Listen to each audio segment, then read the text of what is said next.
couldn't leave it well enough alone.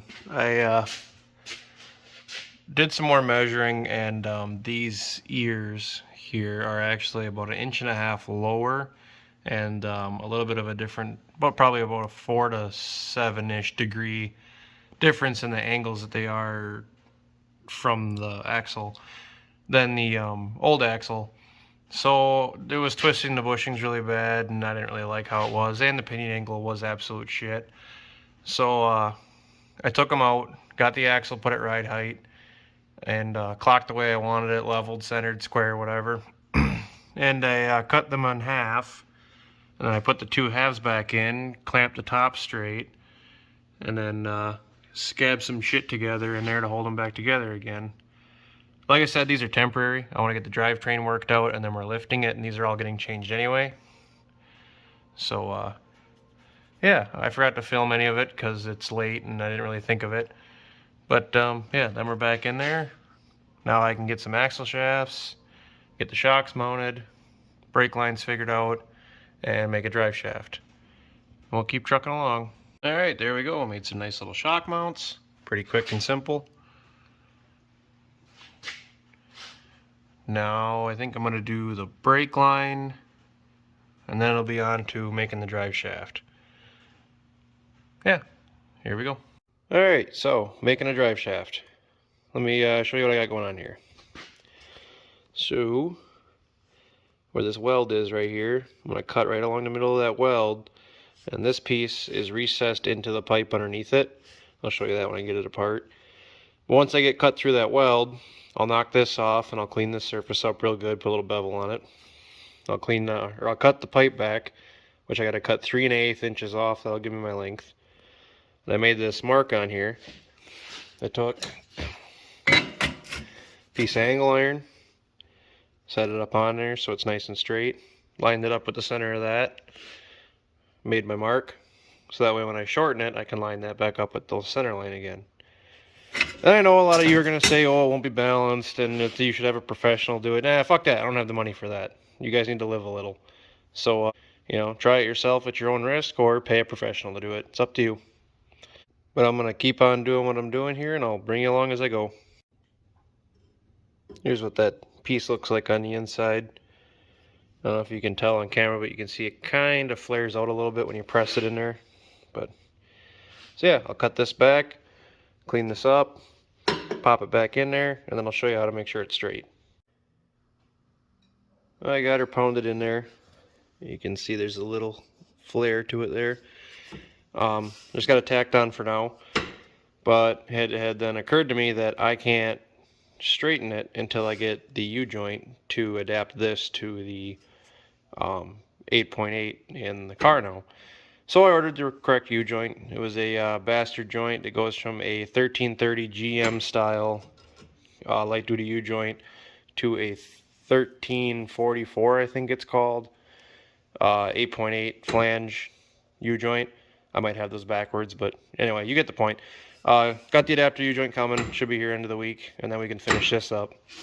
So in the meantime, I think we're going to go on to the next project, which will probably be pedals. I'll probably put a set of rollers on the back for right now, and I got a set of pedals over here.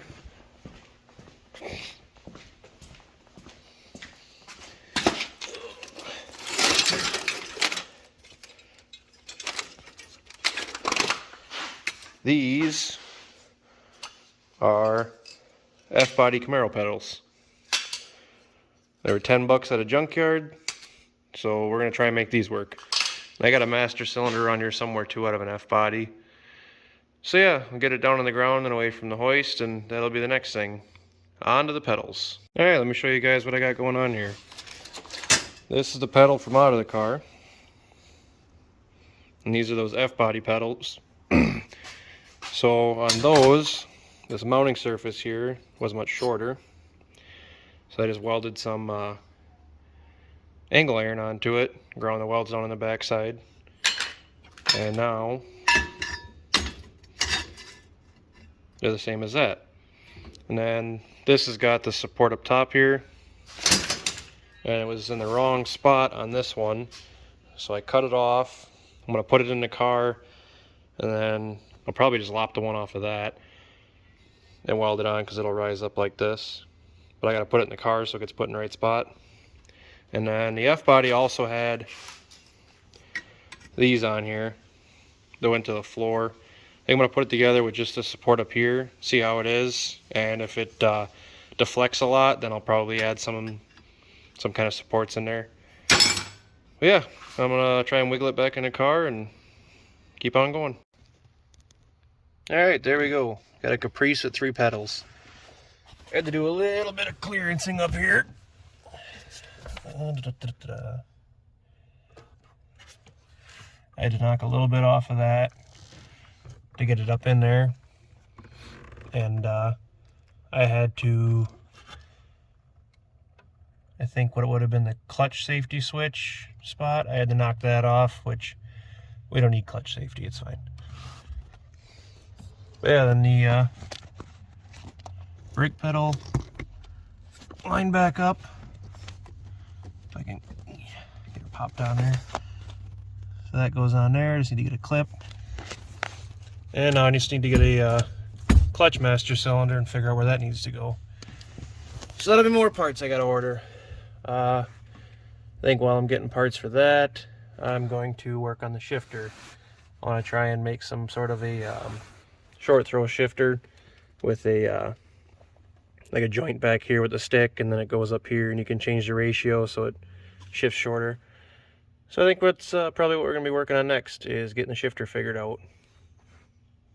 Yeah, I'll keep bringing you along. Alright, let me show you what I got going on here. I got my shifter all done. They whipped this piece up at work.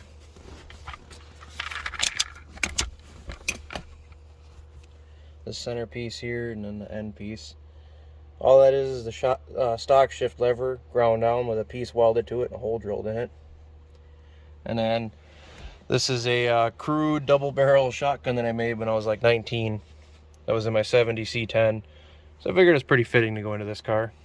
But yeah, it's just self-tapered for right now. I'll put regular bolts in there later, but it should work pretty good. It's got a pretty short throw to it. Pretty happy how that came out. We'll keep going. I think we're gonna go back underneath the car again. I'll bring you along as I go. Alright, so let me bring you up to speed. Got a U-joint in that adapted the caprice drive shaft that we shortened to the 8.8 axle flange. So this is the U-joint I ordered. This was not the correct U-joint. This is for the big flange for like in the Lincolns and Crown Vics and stuff, which is right here's the one off the Lincoln, which I was like, oh, okay, I'll just use this flange. But the problem with that is they have a bigger flange down here, so that don't work with that. So then I did some more measuring and some more research and found the U-joint I needed, and lo and behold, the parts store had one in stock. So I went and picked it up, got the U-joint installed, and you're never gonna believe it. This U-joint in here, it's 357 is the Moog number, I think. I got the box over here.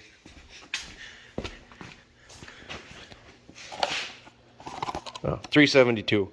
So this is actually a stock part for a late 50s, early 60s Buick Fiesta or Festiva or something like that. And I thought that was rather odd. So yeah, if you're ever putting a Mustang 8.8 into a Caprice and want to use the stock yokes, late 50s Buick U-joint measures out correctly. So yeah, now I got the U-joint in. I'm going to see if the drive shaft fits up in the car, and then I'll show you how we're going to check to see how straight it is. Let's go. Alright, so here's the setup. Yourself a piece of welding wire. I'll fix it properly. And I don't know if it's going to focus or not, but you see there's a tiny little gap in there. And as we spin it around, you see it starts to scrape. Oh, the brakes are hitting my temporary wheel over here. I'll spin it this way. Yeah, there it starts to scrape. There it quits scraping. So we're going to go about center of that And we know that the drive shaft has to go that way a little bit. So then, take your precision instrument here and just give her a little tap. Let's see if it's still scraping. Yep. A little more.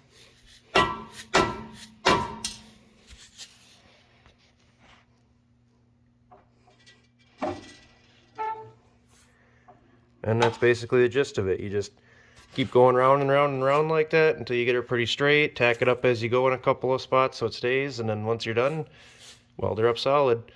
So I'm going to keep futzing with this. You want to take your time with this. Yes, this is the sloppy way of doing it, but you can do it right the sloppy way. So take your time, make sure it's pretty true, and then yeah, we'll weld her up and keep on trucking. Alright, so I did my little wire trick until I was happy with it. You can see I got a couple of tacks on this side where I used the tack weld to help pull this side together to straighten it out. And once I was happy with it, I rigged up this dial indicator just to see where I was at. According to Google, the acceptable amount of runout for a drive shaft is about 20 thousandths of an inch. And being that this is a rusty drive shaft from the 80s, it probably isn't that round anymore. I'm gonna probably call this good enough.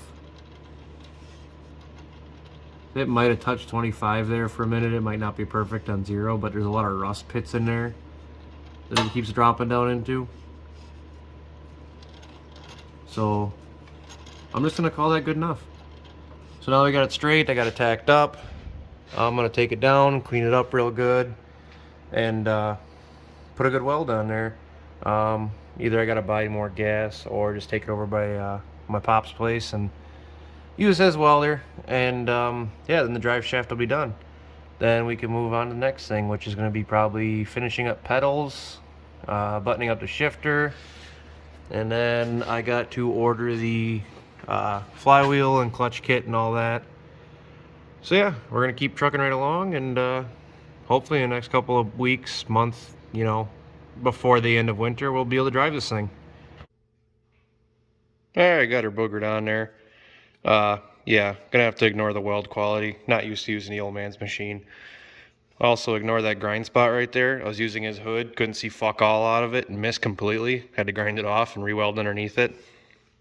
But yeah, it's on there, it's hot, it's strong, probably unbalanced as fuck, but whatever, it'll get her down the road. Let's get it in the car and keep on moving.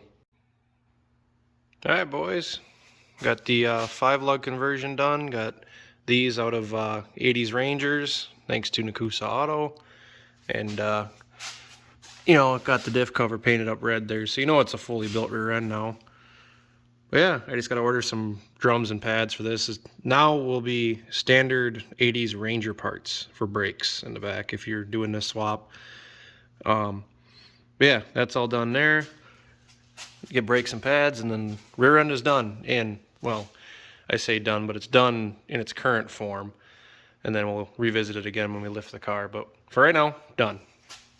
Got it tore apart up here.